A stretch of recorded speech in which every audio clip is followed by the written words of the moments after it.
suicídio, a cura do índigo, que é a consciência do suicídio, tá? Por isso que nós estamos falando dele também. Ela reside na abstração de suas ideias através do trabalho, sendo então capaz de sair de sua cápsula, ainda que de forma árdua e não raro desajeitada. A relação do índigo com o suicida é semelhante à da consciência com o corpo. Quando eles se encontram, o suicida diz: "Você é a minha consciência", e o índigo responde: "Você é o meu corpo". Neste caso, quando ocorreria um assassinato, por exemplo, entre essas duas personalidades, quando juntos diante de um confronto, o suicida age primeiro, entendendo que aquela pessoa que se apresenta é a sua própria consciência.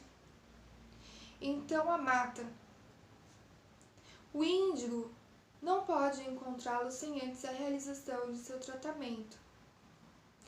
Quando tratado, veja do que o suicida é capaz.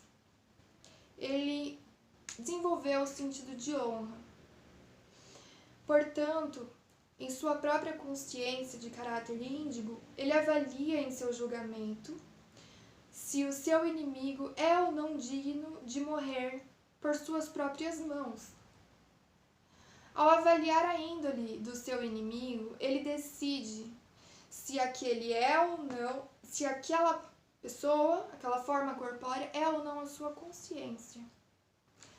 Então ele vê se ela merece morrer, é isso que ele avalia ele vê se aquela pessoa é digna de que ele a mate, tá? Ao avaliar a índole de seu inimigo, ele decide se aquele é ou não a sua consciência, não sendo o inimigo índigo, o suicida não o mata, substituindo-o por qualquer outro objeto sem valor, que refere-se àquela pessoa. Então, destrói como estivesse destruindo a sua própria consciência, um objeto sem valor. O suicida, no caso anterior mencionado, estava tão acima de seu meio que não houve quem o tratasse, sendo ele próprio a força motriz de sua genealogia. Faz conscientemente o papel de herói em sua família, ainda que este resplandeça anos após a sua morte. Este é o suicida esclarecido e confiante, que fora capaz de desenvolver o sentido de honra, mas não conseguindo finalizar o tratamento. Na simulação de pacientes suicidas, encontramos um ambiente convidativo, em que não se pede por favor para entrar, pois a porta está aberta e apenas realiza o movimento de entrada. Os suicidas ficam reclusos, cada qual em sua função, jamais perturbando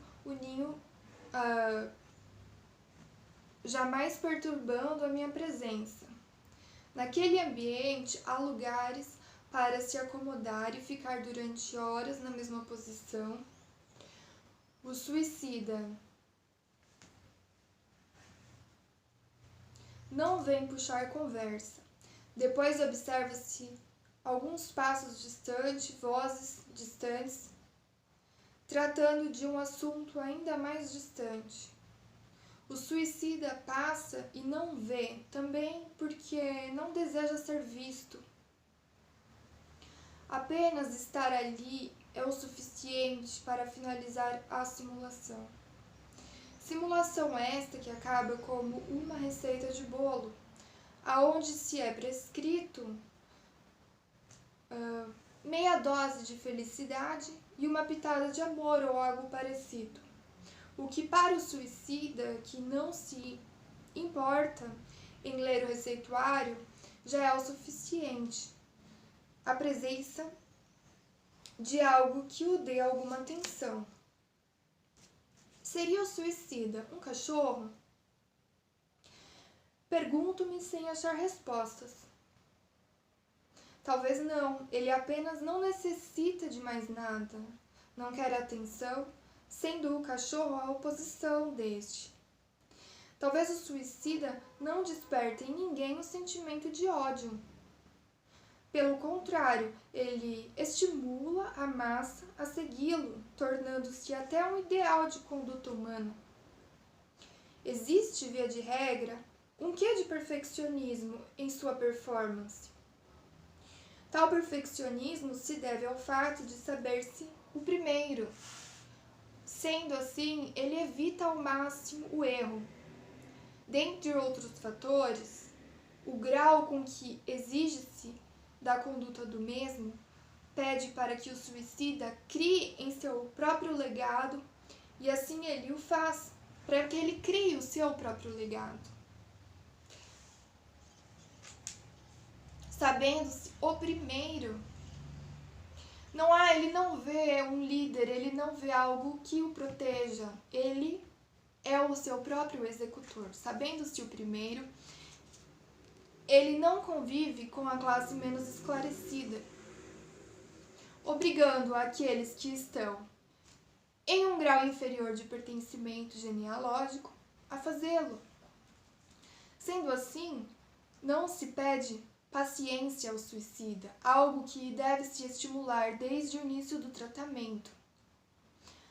Também não é exigido dele a tolerância, o amor em excesso pelos mais sensíveis, nem a consideração cordial com os mais simples, o que torna difícil, em princípio, a relação com o seu médico, que tenta fazê-lo crer nesses princípios como base motriz de seu tratamento. O estudo psiquiátrico da mente suicida, assim como os demais transtornos, deve basear-se, em princípio, numa filosofia de vida. Filosofia essa desenvolvida pelo paciente desde a infância, levando o clínico que o acompanha à obstrução das vias túrgicas por pedras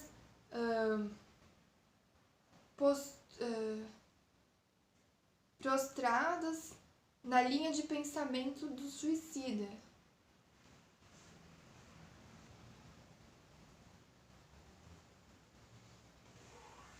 Essas ideias túrgidas que o impedem de seguir o fluxo ininterruptamente, como as pessoas normais, tendo que forçar-se a criar conceitos cruéis para consigo, faz com que o suicida desista daquele caminho que seria o natural e aceitável. Muitas vezes pulando etapas e evitando um contato com as vias difíceis de atravessar. Assim também é possível que o suicida crie um ambiente cercado pelas pessoas que o admiram, contudo são incapazes de amá-lo. Primeiro, por não entender o seu comportamento, muito menos compreender as suas razões. O suicida torna-se um mártir para estas civilizações, ao qual é designado para ajudar, esquecendo-se de vez da sua cura, acreditando, desde então, que esta é a forma normal de viver. O que o impede de buscar conhecer o mundo como realmente ele é, vivendo assim numa espécie de bolha social. Quando os familiares pensam, agora ele está bem, o pior acontece, sentindo-se esquecido, ele entende que a melhor forma de adaptação em seu meio é o descaso pela própria vida.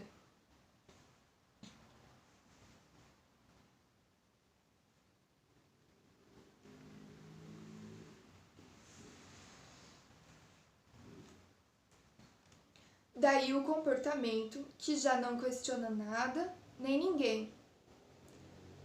permissivo para que as pessoas ao seu redor se acomodem. No fundo, ele já não deseja mais estar vivo. Pois, se a vida for apenas aquela realidade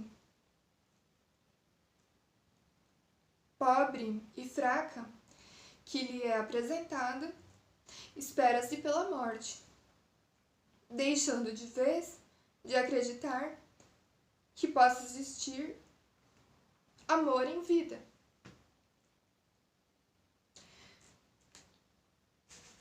As pessoas o entristecem, o meio lhe entristece, em alguns casos, tanto faz o isolamento ou o convívio com os demais, sendo a indiferença a força motriz de seus hábitos. A falta de planejamento e desejo em sair para a conquista, pois tudo o que aprendera já foi conquistado, como se sua missão já estivesse sido cumprida. Se pudessem falar a língua dos mortos, os suicidas diriam: em seu meio encontrarei o amor. E quem seria? Perguntaria o filho suicida. O seu avô materno, já morto. Então ela diria: o meu amor está na 6ª geração da casa do Senhor, sendo eu pertencente à primeira, que só pode ser o pai de seu pai, o seu avô paterno. Então seu avô materno, já falecido, diria: eu o amo e o aceito, venho, portanto, ao seu encontro, subo o abismo das 7 gerações superiores à casa de seu pai, uma vez que você encontra-se na 6ª daquela casa através da morte. Pois morrendo, você cairá justamente na casa de meu avô paterno. Lá você o encontrará. O suicida convicto daquela conversa foi a seu encontro. Acontece que quando abriu seus olhos e pôde vê-lo, ela sentiu-se perturbada naquele ambiente, tendo então a premonição de que ela não duraria, pois havia uma alma viva naquele lugar. Buscou em todos os cantos o avô paterno, o avô paterno de seu avô materno. Sem, contudo, encontrá-lo, ela subiu mais uma geração, indo até a 7ª casa, tornando-se mãe do avô paterno de seu avô materno. Lá ela permaneceu por algum tempo, até descobrir-se corajosa demais com o seu ato e realizou a troca do corpo pela consciência de sua sogra através do ato carnal com o seu marido. Fim.